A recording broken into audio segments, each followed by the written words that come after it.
First of all, I hope all of you and your families are well. You remain well, healthy, and safe. And as always, sending much love to all of you. It's good to see you. I hope you had a great holiday. A few announcements, and then we'll just pick up where we left off on Tuesday. First announcement, thank you for the midterms. As I told you last week, I received 180 midterms at the same time within 2 days of each other.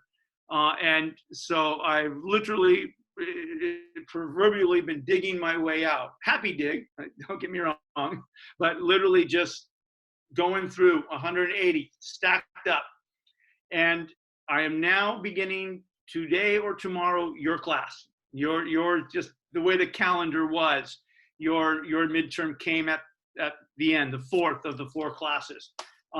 So I will begin grading the midterms probably tomorrow morning. Daphne asked how the process will go, and also I'll explain how the process will go. And I beg your patience with me a little bit. In normal circumstances, all of you hand in hard copies of your midterm.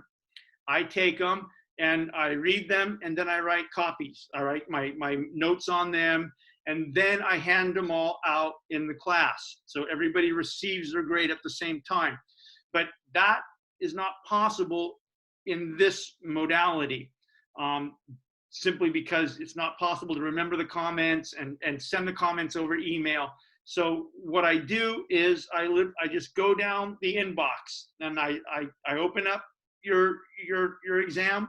Obviously I grade it and I write the comments simultaneously, okay? And then I send the comments away. So some people will get their grades before other people in the class. It's just the way it goes, okay? So that's how it's gonna work. I'm gonna make my way through the next 40 exams. I'm gonna start from the top of my inbox, make my way down, and I'm going to send your grade immediately after with my comments, immediately after I grade it, okay? So for the next 5 or 6 days, the grades are gonna come sort of spilling in, okay?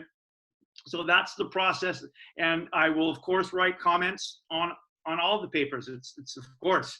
So be on the lookout beginning tomorrow for your grade. It can come tomorrow, depending on where you are in the queue. It can come tomorrow, it can come on Saturday, but it will come at some point, probably within the next week. Okay, so that's the story about the midterms and the grading and the process. We're going to jump into the introduction today, and I will probably take 2 lecture courses for the introduction. It's only 4 pages, but there's really a lot in there. It's a very dense 4 pages that we kind of have to unpack, and not just unpack, but the whole argument, Rory's whole argument is packed in those 4 pages. And I want to unpack it and identify the critical elements and what they mean and talk about them. So when we get to the actual chapters, these ideas are somewhat familiar. So we're going to begin the introduction today. I sent to you both an outline for the introduction and my lecture notes for the introductions. I assume you have those. Fabulous. I'm going to go ahead and officially assign chapter 1. We'll probably begin chapter 1 a week from today. And we have plenty of time with Rorty. We've got 8 lectures. We're going to do the first 3 chapters, and we're going to walk through these chapters methodically and deeply, and we're in no rush for time. We're in great shape for time.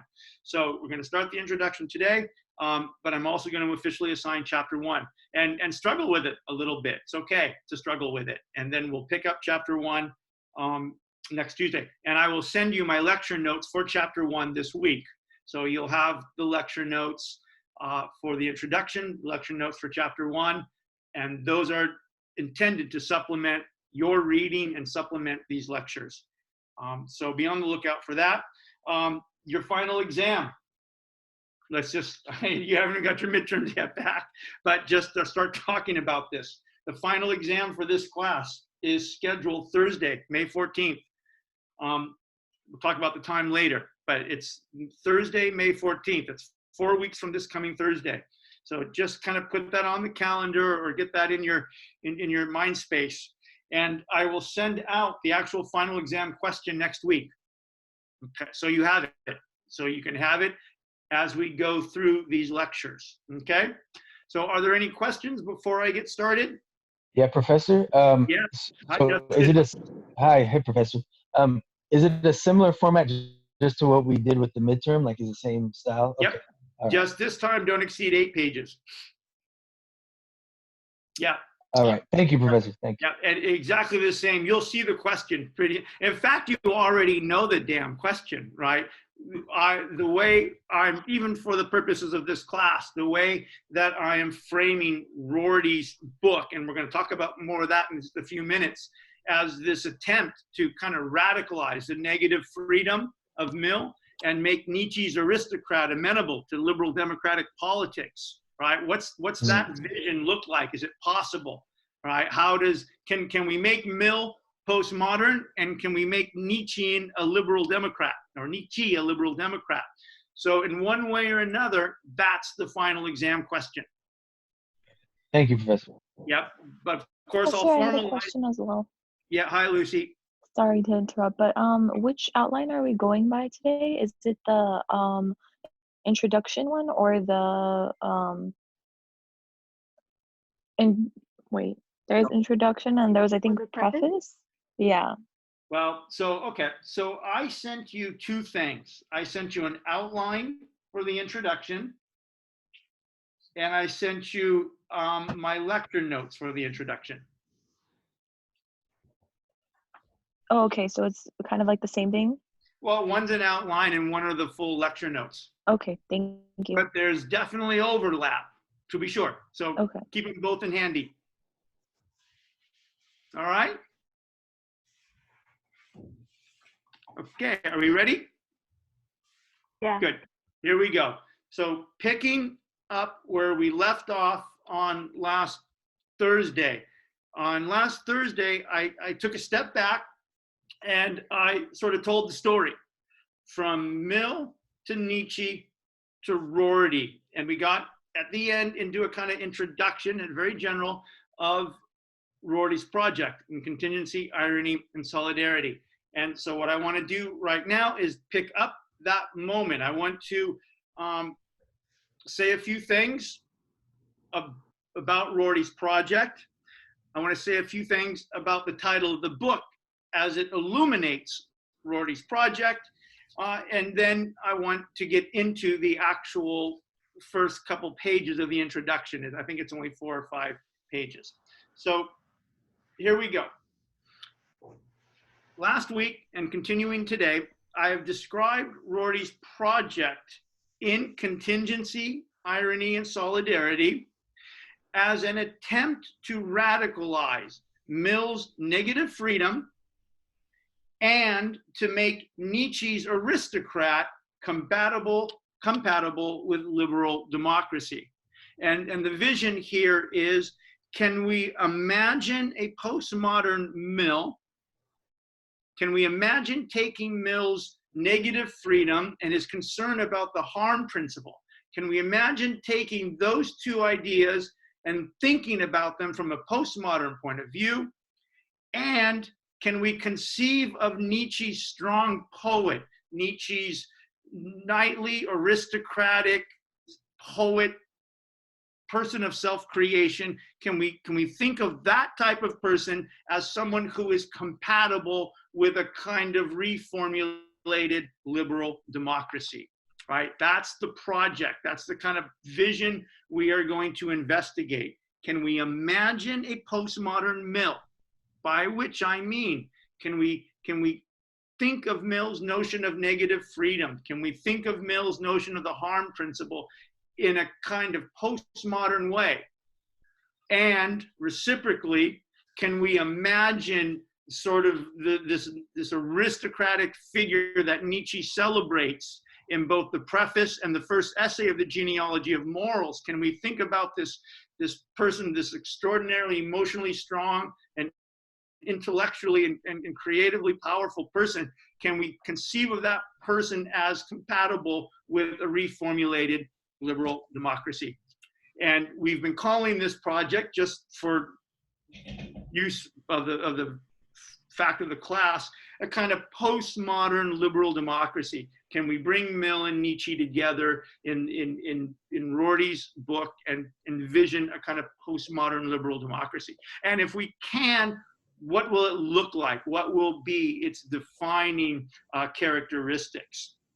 Now, before we get even into the introduction, we can get some insight into that project by examining the title of the book. We can get some insight into this possibility of a postmodern liberal democracy by just taking a few minutes to walk through the title of the book. The book is titled Contingency, Irony, and Solidarity. Now, by contingency, Rorty refers to the nominalist or the postmodern recognition that language and meaning and subjectivity are human creations, that they always convey a kind of power of manifestation and creation, and equally as important, that they are always contested and undergoing profound change.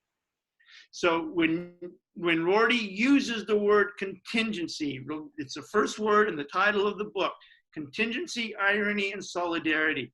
By contingency, he means, or he refers to, the nominalist or postmodern recognition that language is a human creation, that it is always in some way expressive of some power to name and define and to give meaning and value and purpose to.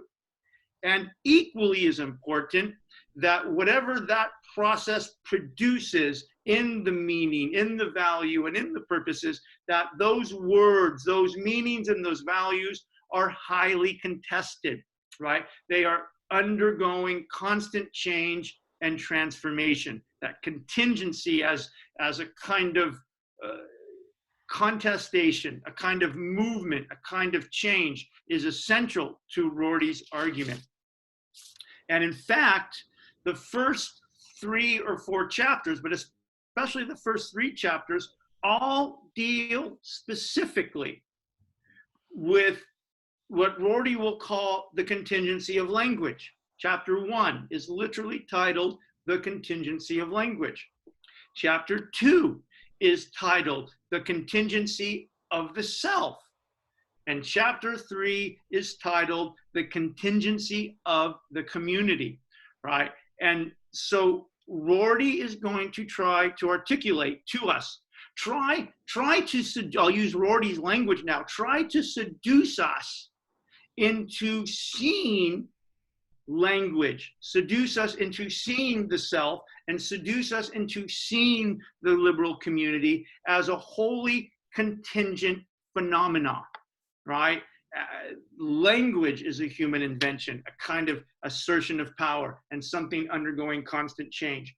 The self is a sort of contingent phenomena in terms of the self is a kind of aesthetic experience. It's a kind of human creation, an aesthetic experience. It is power, and even the self is something that is constantly undergoing profound change and profound transformation in terms of the meaning and the value and purposes we create for and assign to ourselves. So the self is a highly contingent thing. And then, as we will see in chapter 3, Rorty's going to try to seduce us into imagining, envisioning the possibility of thinking about liberal democracy, our liberal democracy, but thinking about that liberal democracy from a postmodern point of view, coming to see our highest values of liberal democracy as values that are in themselves contingent, that are in themselves human inventions, and they're contested at times, but values that are, at the end of the day, worth celebrating, and in Rorty's case, worth protecting. So that's the first way that he thinks about contingency. That's what contingency means.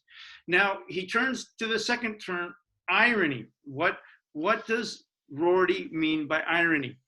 And the first thing I have to say is, for those of you who have had Political Science 350 or 411 with me, I first got to say, Rorty does not mean irony in the way that Plato means it. Okay, so let's just kind of clarify that. For Plato, and for those of you who have had 350 and 411, obviously we've talked about this to great length. For Plato, irony and the type of irony that Socrates deploys in the Platonic dialogues, the kind of irony that Plato himself deploys in the dialogues. In the Platonic sense, irony refers to the writing or the saying of one thing with the intention of something else. And of course, irony is for Plato caught up in the noble lie, and there are reasons for why he does that, but those are another course. So the first thing I want to say is, when you see the word irony in Rorty's title, Contingency, Irony, and Solidarity, Rorty is not using irony in the Platonic sense. He does not mean what Plato meant by it, the writing or speaking of one thing with the intention of something else. Rorty has a different meaning and use of the term irony. So what does Rorty mean by irony? Why is it in the title of the book? What does he mean by it?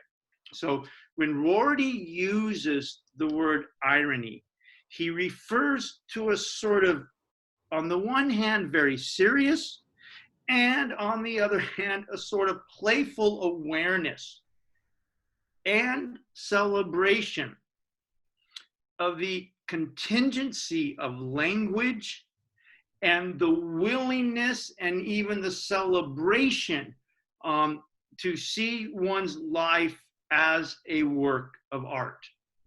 Okay, so again, let me repeat. What does Rorty mean by irony?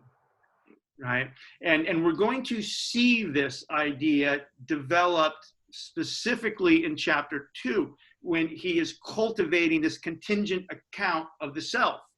Right, someone for Rorty, as we'll see as we get deeper into this, someone who has a fully contingent notion of language, and someone who has a fully contingent notion of the self, will, in Rorty's kind of playful, creative, stylistic use of language, be ironical.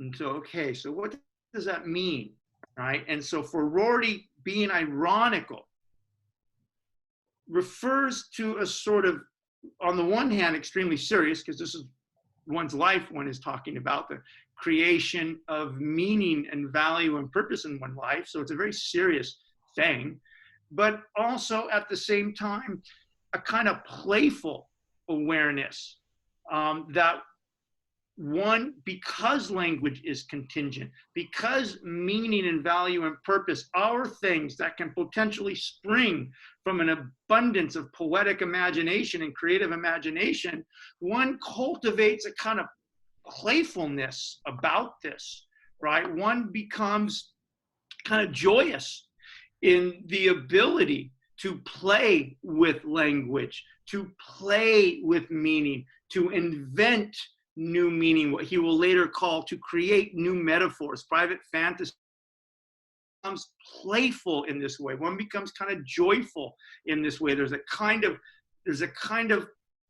glance, a kind of playful, edgy, joyous glance that one not only has, but that one can cultivate once one knows what language is, and once one empowers oneself with a certain type of language, right? A kind of creativity. And again, I mean this very seriously. There's a kind of playfulness in this. There's a kind of joy in this, right? So Rorty's ironist is in a general sense someone who recognizes the contingency of language, someone who recognizes the contingency of his or her own values, personalities, idiosyncrasies, and of course takes that very seriously, but at the same time can can engage in a kind of poetic creativity, a playful creativity, a joyous creativity.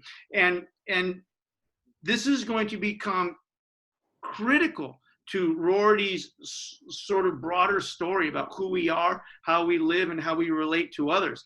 And also, too, you can already see a way in which, in some ways, Rorty is domesticating, in some way, Nietzsche's argument. When we were talking about Nietzsche's account of this kind of aristocratic character in both the preface and the first essay of the Genealogy of Morals, the thing that comes out of that for Nietzsche, what Nietzsche wants us to see and feel and do, is to dance, right? To feel a kind of joyous, creative affirmation about life, right? And Rorty is going to domesticate that and really cultivate that as a particularly important element of the contingency of the self.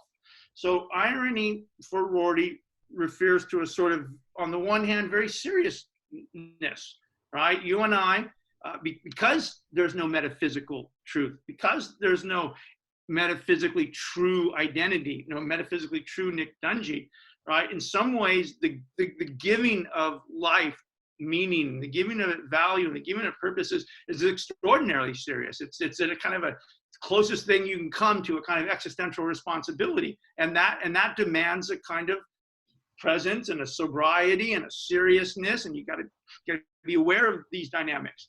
And yet, at the same time, it's precisely because there's no truth, precisely because language is something that can be reinvented, stylized, made to mean certain things, because we can have fun in language, right? We can pun, we can mix metaphors, sometimes very badly, right? But we can play in language. We can have fun inside of language, that there's something joyous and affirmative in this kind of abundance of language, of words, of meanings, of descriptions, right? And so the ironist is someone who is serious enough to recognize the contingency of his or her own language and self, but is playful and joyous and affirmative enough to play inside that language.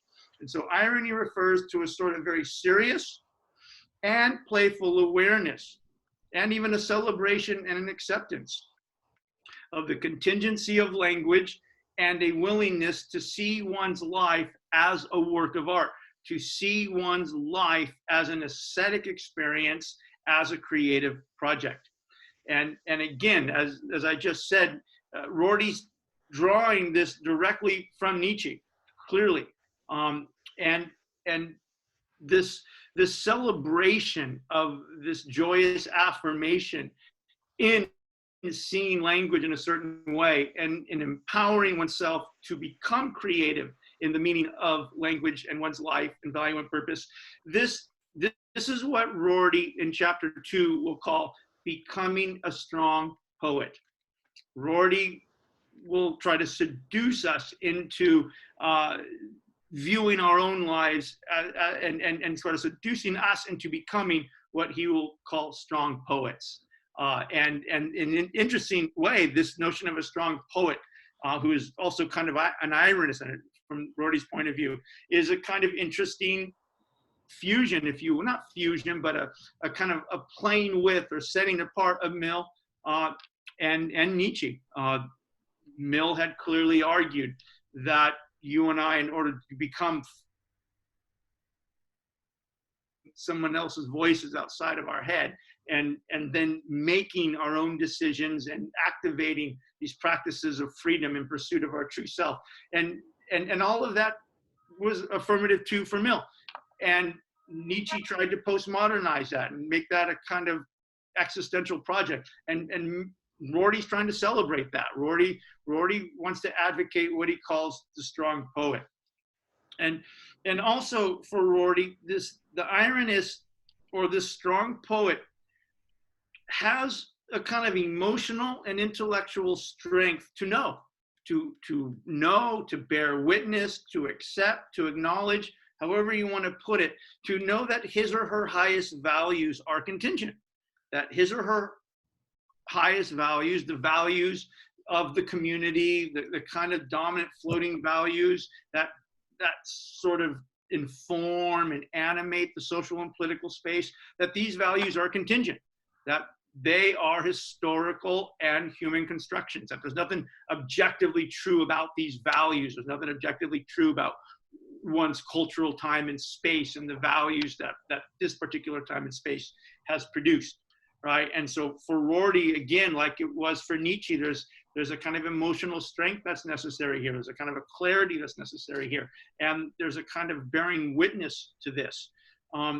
And for Rorty, this dynamic is particularly important in the sense that this emotional strength enables one, and this intellectual clarity enables one to recognize that one's highest values are clearly contingent, they're constructions, but as Rorty's going to argue very, very forcefully throughout the book, but to recognize the contingency of one's values, but still be able to defend them, especially the ones which from a certain point of view are worth celebrating and defending, right? And this was a version of a discussion we got, and I don't want to get into it right now, but this was a version of the discussion we had at the end of lecture on Thursday, where we were talking about, for Rorty, the differences between relativism and pragmatism, right? And one of the fine lines that Rorty wants to make, and we're going to at least let him make it because we want to understand him as he wants to be understood before we criticize it.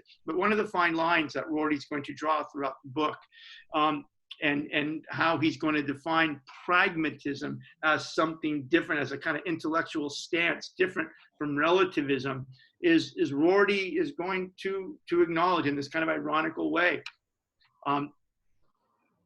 Our cultural values are historically, they're constructed. They're human inventions. They don't have any deep or metaphysical necessity or objectivity. But Rorty insists at the end of the day that we still need to find the kind of emotional strength, almost a kind of maturity, Rorty would say, a kind of intellectual maturity, he would say. We've got to find a kind of emotional strength and an intellectual maturity to do two things: recognize our highest values as contingent through and through, but at the same time be strong, and this is what he means by mature enough to still defend them, right? And especially to defend them if there are things that through a kind of postmodern democratic encounter and engagement, we as a community celebrate, right? And so for Rorty, as we said last week, Rorty does not see himself as a relativist. He does not see himself as making the argument that all cultural values are equally good. He doesn't make that argument at all. He calls himself a pragmatist. And he calls himself a pragmatist because he says, on the one hand, look, I understand that my liberal values, respect people, treat people well, reduce harm, let people free so they can pursue their own private creations. He says, on the one hand, look, I understand the values, those claims. I understand that those are contingent. I'm not making any claim. I'm not making any claim to suggest that those are somehow objectively true or have some sort of metaphysical necessity or convey the essence of things at all. I'm not making that at all. I understand that these values, don't be cruel. Try to reduce harm. Let's try to treat people equally. Let's allow people the space to pursue their private fantasies of who they want to be, right? I understand, he says, that all of those values are constructions. But he says, look, from our point of view, from our cave, these values, as best as we can know and do in this moment, seem to allow a kind of flourishing, an individual flourishing and a collective flourishing. To be sure, there's much we can still improve upon, always, but these values, one, they're our values, and two, they're worth defending. And so for Rory, this is going to be a very important part of this ironist position, the ability to know that your highest values are contingent, but an emotional strength and a maturity to recognize as best one can in any given moment in time and space the values that are worth celebrating and promoting and improving, and the ones that are worth letting go. Now, this brings us to the third term of the chapter of the book, solidarity, right? Contingency, irony, and solidarity. And what does Rorty mean by solidarity? Now, our discussion just now of the kind of communal elements of irony bring us naturally into Rorty's discussion of solidarity. And Rorty's use of solidarity refers to his desire to see our historical community, to see our community. In this case, we're modern liberal Democrats. That's our kind of intellectual and political community. And solidarity for Rorty refers to hopefully our ability, our kind of emotional strength and our maturity to see our community, right, as contingent, as completely contingent, but to be something that we are still willing to support and defend. So Rorty is really interested in envisioning a kind of solidarity among people in a shared social and political space, right? And so this idea of one recognizing the importance of a shared social and political space and identifying values within that shared social and democratic space that seem to allow people to flourish, and being willing to support and promote and perfect those values. That's what Rorty means by solidarity, right? And for him, solidarity, the community, the solidarity that he's talking about refers to, in some way, modern liberal democracy, right? Can we come to think of liberal democracy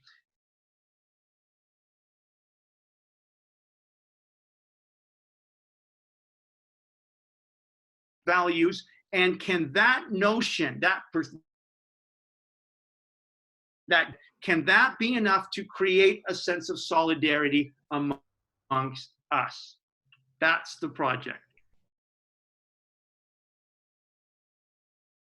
Irony, and solidarity. And those three terms in the title announce or hope for, lead us on a kind of on a path to try to create a postmodern liberal democracy. That's the project, okay? Now, I want to now segue to the introduction, okay? And before I do, I want to read a quote that comes from another article that Rorty had published. It's not in this book, but the quote, I love the quote, and it frames very beautifully what Rorty's trying to do. And it's a kind of a punchy way of describing exactly what we've just described. We just described this. What is this project? Contingency, irony, and solidarity. And in this quote, Rorty expresses what all of that means in a kind of very beautiful and poetic way.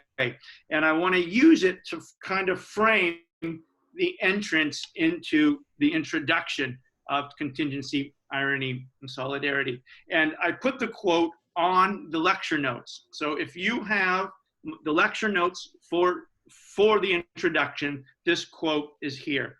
And the essay is titled Objectivity versus Solidarity. Again, it's not in this book. I didn't assign it. It's in a different article. And the article,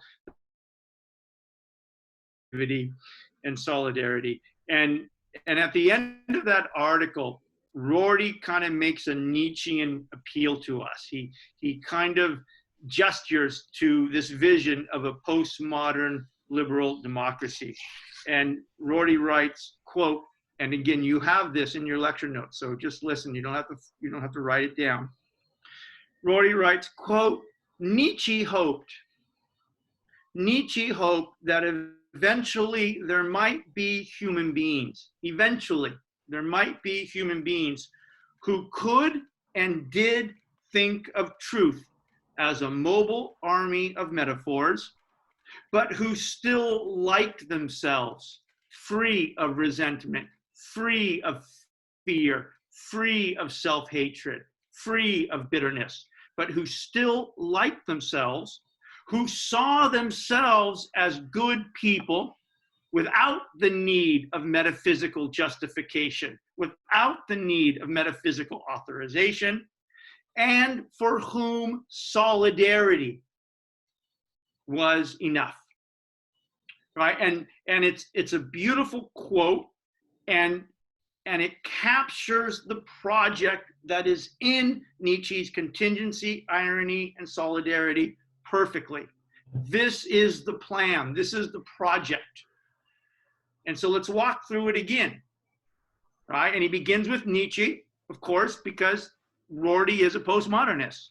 He's committed to a nominalist account of language, and he's committed to a kind of postmodern gaze about a kind of a suspicion of objective truth, and even in his own way, a concern about the consequences to our minds, bodies, and politics that result from our belief in the truth and our acceptance of it, our mobilization of that belief in certain practices. So Rorty begins with Nietzsche. He says, Nietzsche hoped that eventually,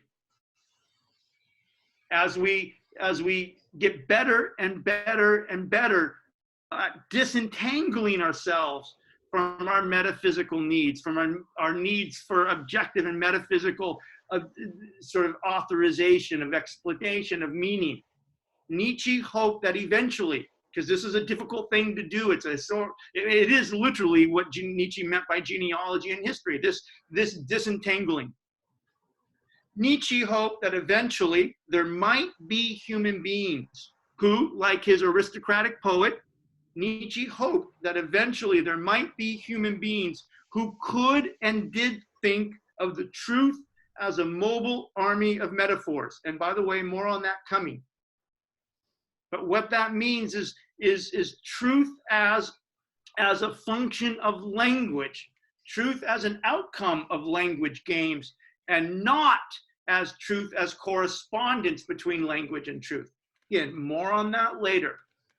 But Nietzsche had hoped that eventually there might be human beings who could and did think of the truth as a mobile army of metaphors, but who still liked themselves, who were free from resentment, free from self-hatred, free from depression, free from angst, free from nihilism, but who still liked themselves. And by the way, but who still like themselves hooks up to what we were already talking about with respect to this joyous affirmation from the ironical perspective that there's something joyous and creative and affirmative in seeing language in a certain way, in seeing one's life as an artistic project, an aesthetic project, right?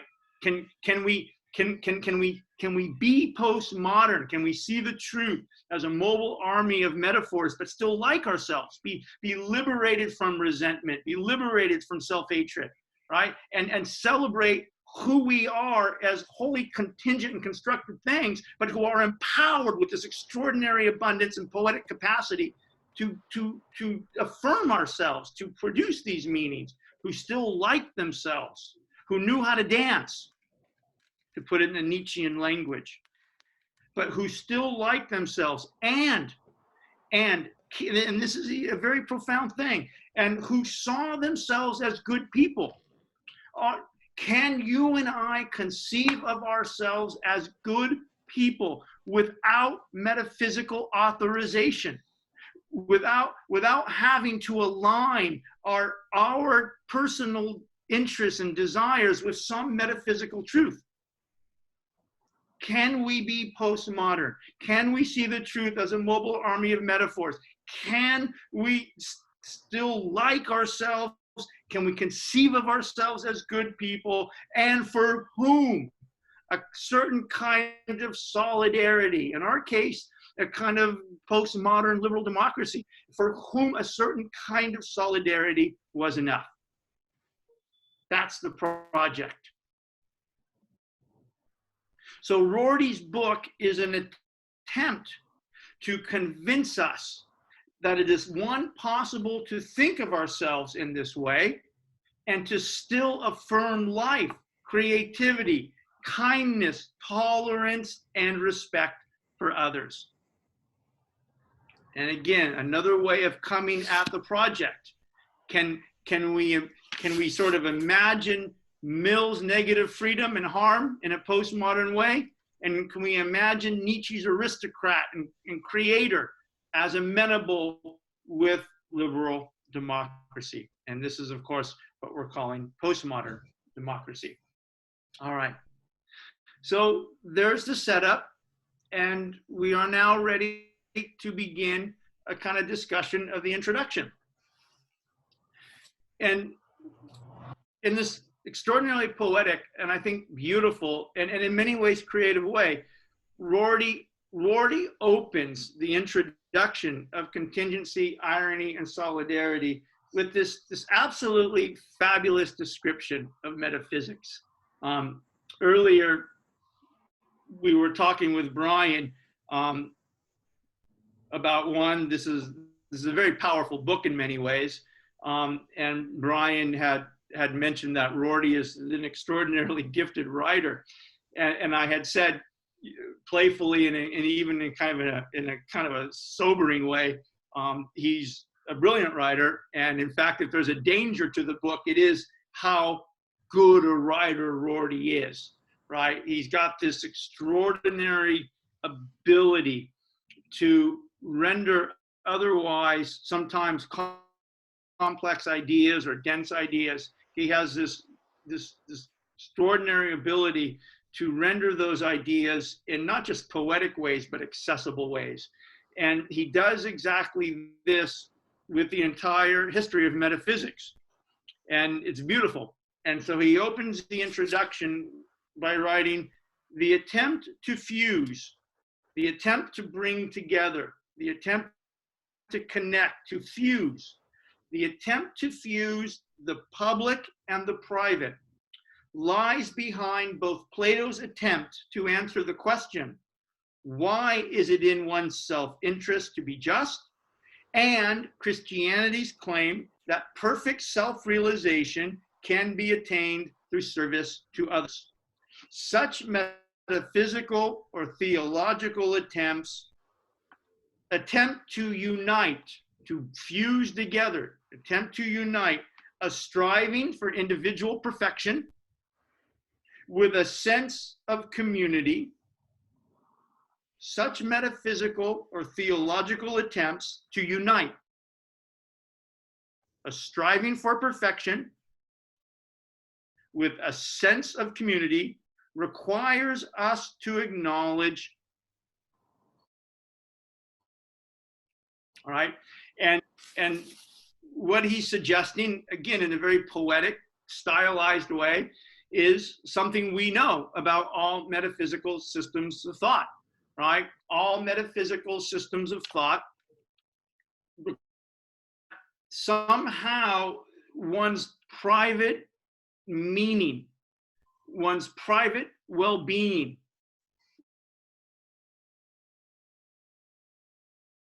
now fused with, intimately connected with the moral expectations of the community. The moral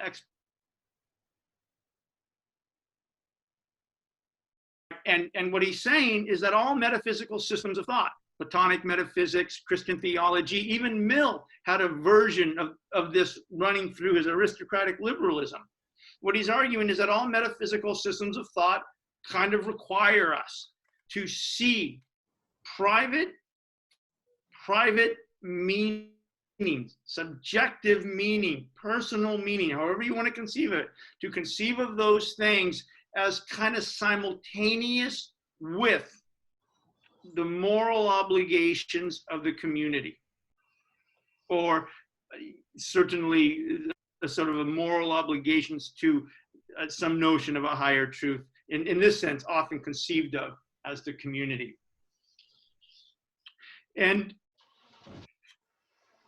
Rorty sets up the book in this way because, as we're going to see in a few minutes, the entire project, Rorty's entire project, is going to be dedicated to delinking those two things, right? To delinking the metaphysical or theological attempt to somehow fuse the private with the public. And let me just say one thing. To fuse the private and the public in a comprehensive theory about human nature, or in a comprehensive theory about theology or God, right? All metaphysical theories, he's writing, attempt in one theory, Platonic metaphysics, Christian theology, all metaphysical theories attempt to bring together private fulfillment and moral virtue or justice together in a single theory. They try to bring them together in a single theory, right? And we have seen that. We've seen that in Mill. We've seen that in Plato. We've seen that in Christianity. And in the specific language in the context of our class, we've seen this when we had that lecture on a kind of classical metaphysics, right? And if you recall, when we were introducing a kind of classical metaphysics, because remember, we ran into this issue that for Mill, right, despite Mill's kind of modern credentials, right, he was in some way still deeply connected to an aristocratic conception of political philosophy. He was committed to a kind of Socratic and Platonic vision of reason and an objectively true self. As Mill said, I'd rather be a dissatisfied Socrates than a satisfied fool. And what that meant for Mill, and what it committed him to, again, was this idea that there's a kind of objectively true self, right? And it committed him to a kind of a metaphysical notion of reason, right? And then we saw in Mill's project how the conception of a kind of self, a private self that was still objectively true. There's a true self in Nick Dungy, and Nick Dungy's got this kind of reason that is a special faculty unique to humans that makes us aware of the truth. And if we activate it through practices of freedom, we can acquire knowledge about who we are and how to elevate our consciousness in these higher ways. And then through that process, we can learn how to become informed, engaged, empowered, responsible citizens in this kind of dynamic Enlightenment liberal democracy, right? So we saw that Mill's aristocratic liberalism was his way of trying to link private fulfillment, private meaning, private truth, private projects with a kind of sense of justice or an elevated view of the community and one's place in the community, right? Christianity has a version of it. Platonism has a version of it. Kant has a version of it. And so this attempt to fuse the private with the public in a single unifying theory is, as Rorty poetically describes, the cornerstone of all metaphysical projects, right? And Rorty says, and there's a couple things that Rorty says about this. So first, that is one of the core characteristics of metaphysical projects. And it requires us to recognize, of course, all metaphysical projects do, it requires us to recognize that people possess a common human nature, that there's something that all, hence the theory of human nature, or hence the theological idea that we're all built in God's image. It requires us to recognize that we all share a common human nature, or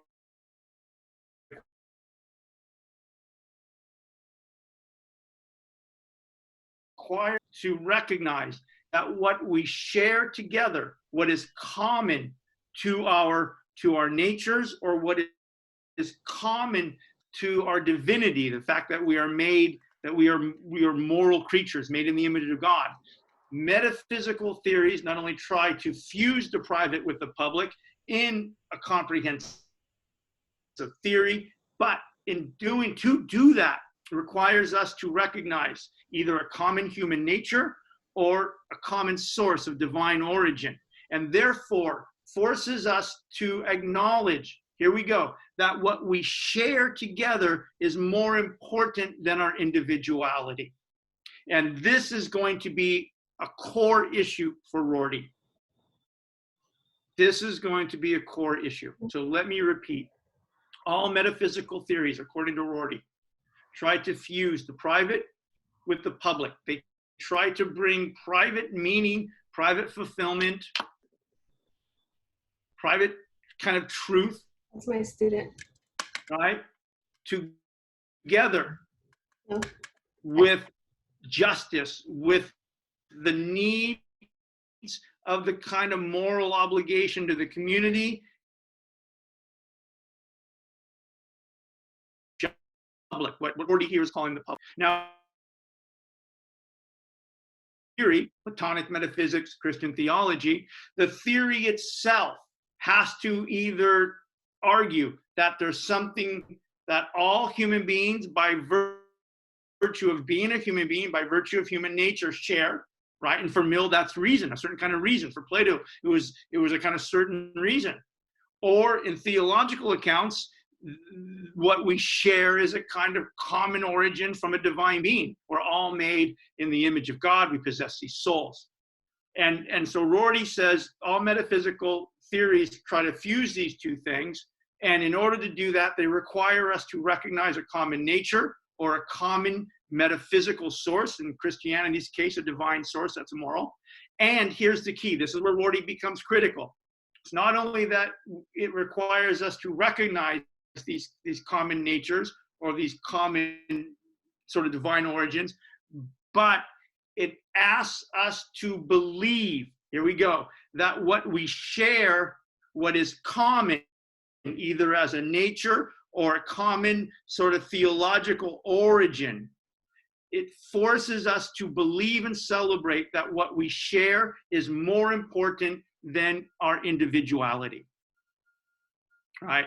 And so Rorty is going to be very critical of these metaphysical projects that try to fuse private meaning with public morality or public justice. In order to do that, require that we acknowledge a common nature, Plato's reason, Mill's reason, or the soul made in the image of God, and not just to recognize that what we share in this common sense, but to recognize and to ask us to recognize that what we share is more important than how we are different. And this is the wedge in which Rorty is going to move in this critique of metaphysics and try to articulate an alternative vision of the private and the public. Okay, so there's a reason why he opened the chapter with that, right? And now this sets up what will become one of the most important arguments throughout the book. And Rorty goes on to say that, one, no metaphysical theory, no metaphysical theory and no theory will ever allow us, there is no theory, no metaphysical theory or no other even theory will allow us to fuse private meaning with the public in what he's calling justice, right? And so he is going to argue, and this is one of the core arguments of the introduction, that we have to de-link the private from the public. Rorty argues that it is impossible to fuse the private with the public. We have to right? And so part of this delinking is clearly this sort of deconstruction of metaphysical projects, right? This, whatever nominalism is and whatever postmodernism is, one of the dynamics that characterize it is going to be, in Rorty's vision, this need to articulate a different relation, a different meaning of the private and the public, and articulate a different relationship between them. And so Rorty writes, it is impossible to fuse the private and the public. No metaphysical theory, he writes, will ever allow us to align private individuality, subjectivity, interests, desires, idiosyncrasies, however you want to conceive of it. No metaphysical theory will ever allow us to align private meaning, private fantasy, private subjectivity with a public into a comprehensive theory. For Rorty, there is no way of bringing deep individuality, private fantasy, deep private autonomy, deep private individuality. There's no way of bringing that vision of the self, right, together with some type of metaphysical justice. There's no objective or metaphysical theory that will allow us to do that. And so for Rorty, we must move beyond metaphysics.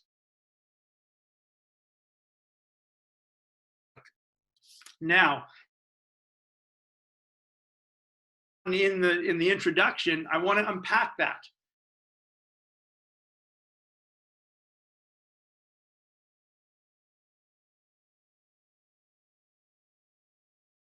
Of what he's doing. And then we'll get back into the introduction.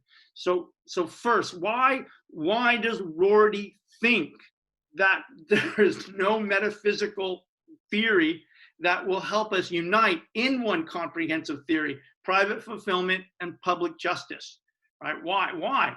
And why does he think that? And what's his leverage into that critique? And of course, we know the answer to this. He's a nominalist. That's where you begin. Rorty, like Nietzsche, and as we talked about originally, we were talking about the role of contingency earlier in the lecture. Rorty's a nominalist, right? Language is a human creation. It's a human invention, right? And the words and the meanings of the words that humans create, invent, do not correspond to or correlate with some essence out there in the cosmos that either illuminates the truth inside me or discovers or reveals the truth out there. There is no correspondence between words and essences. That's the essence of nominalism. There's no correspondence, there's no correlation between language and the use of a kind of language or a particular language to get into touch with the truth, to correspond with the truth, to reveal the truth, whether that truth is something inside me, my true self, or some idea out there as like justice.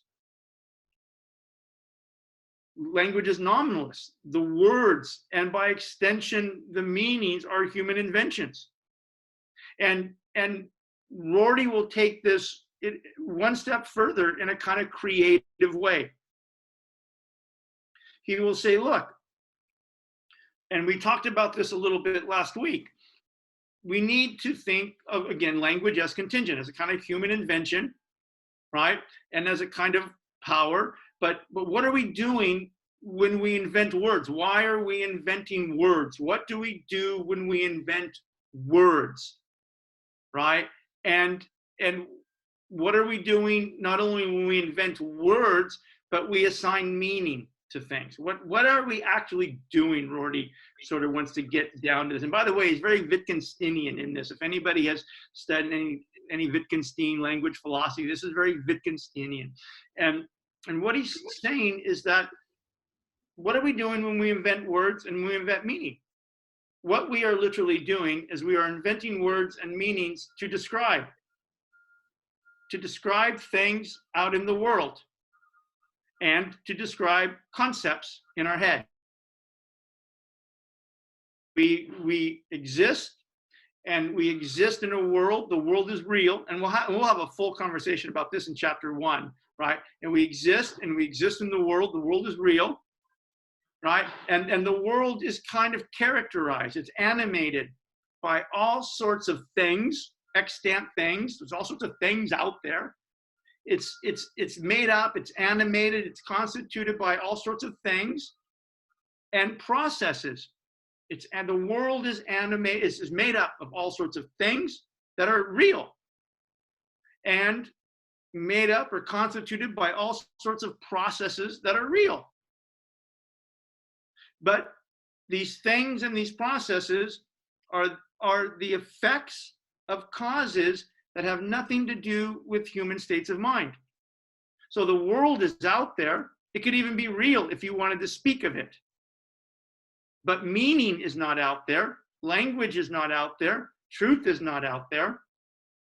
So when we invent words and we assign meaning to those words, and then by extension value, what we are literally doing is describing our encounter with a kind of external, extant reality, our encounter with things and processes that are the effects of causes that have nothing to do with human mind.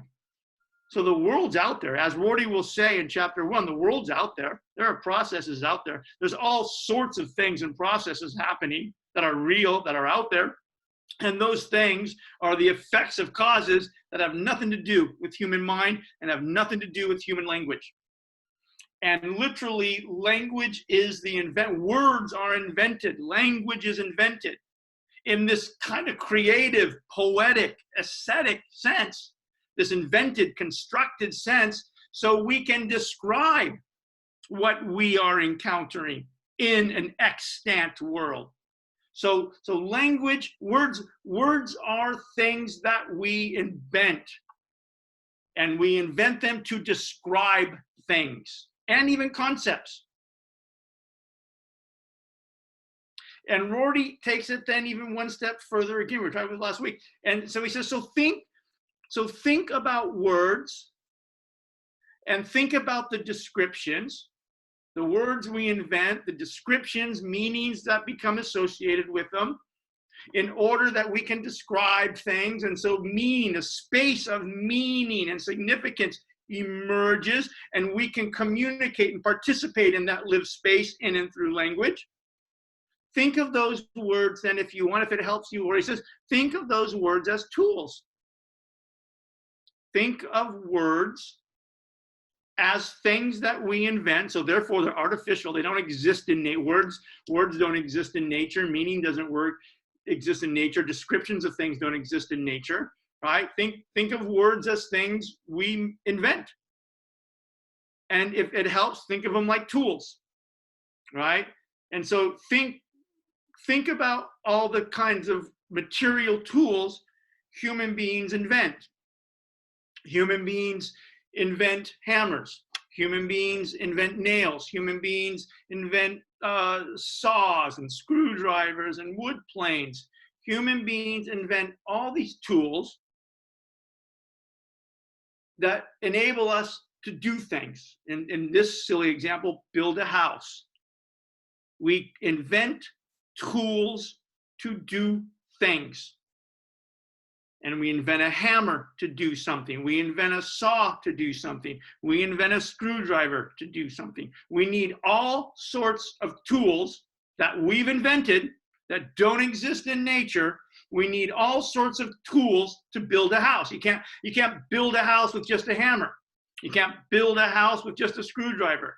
You can't build a house with just a wood plane. You need to invent all sorts of tools that do specific things in order to build a house.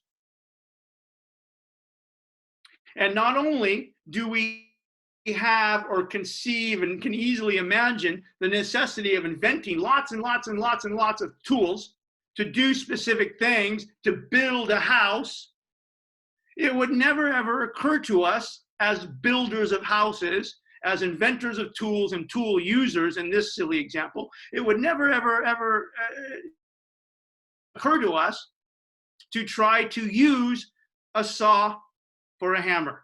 It would never occur to us to try to use the screwdriver to cut wood.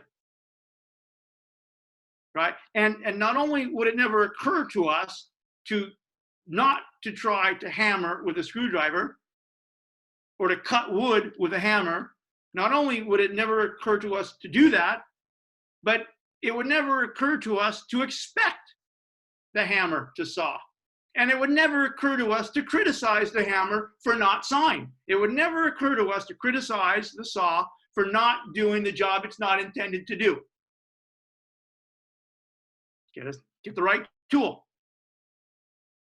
And Rorty wants to use this kind of analogy to help us think about what words are. Words and meaning are things that we invent, just like tools. There aren't hammers in nature. There aren't screws. I guess there are rocks and you can pound stuff, but that's not very good, right? We have to invent the hammer. We have to invent the saw. We have to invent the screwdriver. We have to invent the wood plane. We invent these tools. And these tools help us do things. And we need lots of tools to build the house. And it would never occur to us to ask a saw to do the job of a hammer. Nor would we ever criticize a screwdriver for being unable to saw. It's ludicrous. Even this story I'm telling, you think, oh God, Dungy's lost his mind. The hell is he talking about? Obviously. But Rorty says this is exactly what the very things we would never assume that we would do with tools, we actually do with language. And this is our crisis, Rorty argues. This is our mistake. And he says, so let's think about words in this nominalist postmodern way. Let's think about words as inventions. Okay, we invent them to describe things that are out there in reality, processes that are out there, maybe even concepts that I want to poetically imagine. We invent words to mean or describe those things that we're encountering or that we want to imagine. I want to imagine justice.